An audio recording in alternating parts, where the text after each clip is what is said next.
देखिए, देश आज साफ साफ देख रहा है कि पार्लियामेंट के अंदर कैसे बुलडोजर चलाया जा रहा है।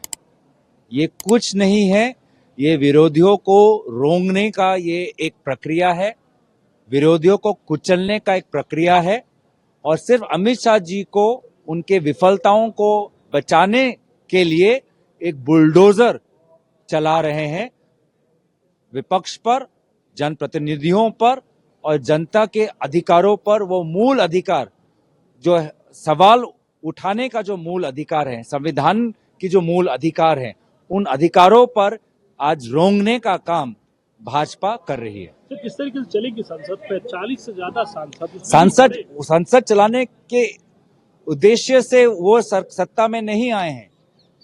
सदन को भंग करने के, पार्लियामेंट प्रक्रिया को भंग करने के लिए, संविधान और लोकतंत्र को तोड़ने के उद्देश्य से आए हैं। सदन चलाने की मंशा उनकी नहीं है।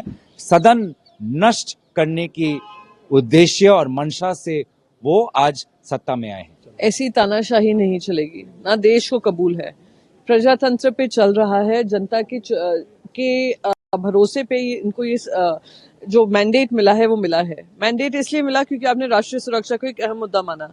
आज सबसे सुरक्षित जो इमारत है उसके ऊपर हमला होता है और देश के ना प्रधानमंत्री बोलेंगे ना गृह मंत्री बोलेंगे, और हम अगर आपसे ये मांग करेंगे आप हमको सदन से बर्खास्त करेंगे, ये किसी को भी कबूल नहीं है और इसकी लड़ाई हम लड़ते रहेंगे। मैं आपसे एक ही चीज पूछना चाहती हूँ, 22 साल पहले जब आतंकी हमला हुआ था, उनकी इतनी हिमाकत नहीं हुई थी कि अंदर आ जाएं, क्योंकि 13 लोगों ने अपनी शहादत दी थी। उस समय पे देश के प्रधानमंत्री ने आकर राज्यसभा में जवाब दिया था और जिम्मेदारी ली थी। देश की जनता ने आपको ये जिम्मेदारी नहीं दी है कि आप न्यूज़पेपर चैनल में जाकर इंटरव्यू दे, न्यूज़पेपर को जाकर इंटरव्यू दे या एक न्यूज चैनल में इंटरव्यू दे। आप जानते हैं कि कोई भी जो भी मीडिया वाले हैं, मीडिया कर्मी आपसे क्रॉस क्वेश्चन नहीं करेगा, इसलिए आप पार्लियामेंट में आकर जवाब नहीं दे रहे हैं। जिम्मेदारी आपकी यहाँ पे आकर बनती है और अगर हम ये मांग कर रहे हैं इसके लिए हमें बर्खास्त करना, तो ये हम कहेंगे कि हमारा बैज ऑफ ऑनर है।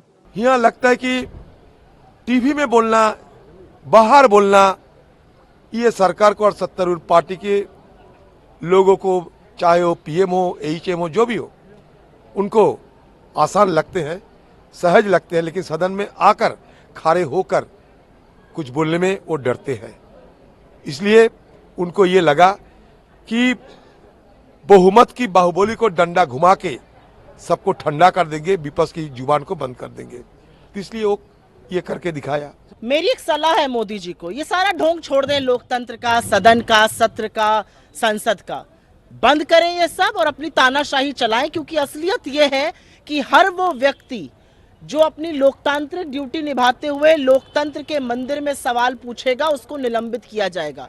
मोदी जी को विपक्ष का चेहरा बर्दाश्त नहीं है। पहले आपने 15 सांसद निलंबित किए, अब आपने 31 सांसद निलंबित कर दिए और ये कितनी बड़ी विडंबना है कि विपक्ष के लीडर को, अधीर रंजन चौधरी जी तक को निलंबित कर दिया गया है। तो सदन में अगर विपक्ष की आवाज ही नहीं होगी तो सदन और लोकतंत्र का मतलब क्या है? मोदी जी को ये ढोंग छोड़ देना चाहिए, अपने मन से जैसे चलाना चाहे देश को चलाएं, जैसे चला रहे इस कगार पर तो देश को ले ही आए हैं। मैं पार्लियामेंट सिक्योरिटी ब्रीच पे गिरिराज सिंह और तमाम बीजेपी के नेता कह रहे हैं कि जो कॉन्स्पिरेसी है वो जल्द ही क्लियर हो जाएगी, कि इसमें कौन कौन शामिल था और क्या क्या। भाई, प्रधानमंत्री अखबार में बोल रहे हैं, अमित शाह गृह मंत्री टीवी चैनल पर बोल रहे हैं, आपने जिनका भी नाम लिया वो आपसे बात कर रहे हैं। सदन में कौन बोल रहा है सरकार का नुमाइंदा? इस बात की बात बताइए।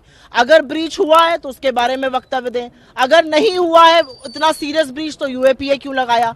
असलियत यह है कि जो मेरे नेता ने कहा है, ट्रिगर ब्रीच का देश में बढ़ती हुई अराजकता, बेरोजगारी, महंगाई और आर्थिक असमानता है, उस पर बात करने से सरकार क्यों बच रही है? आखिरी सवाल लूंगा। प्रधानमंत्री ने कहा है कि देश अब गुलामी की मानसिकता से मुक्ति की घोषणा कर चुका है। क्योंकि अडानी की गुलामी करते हैं प्रधानमंत्री।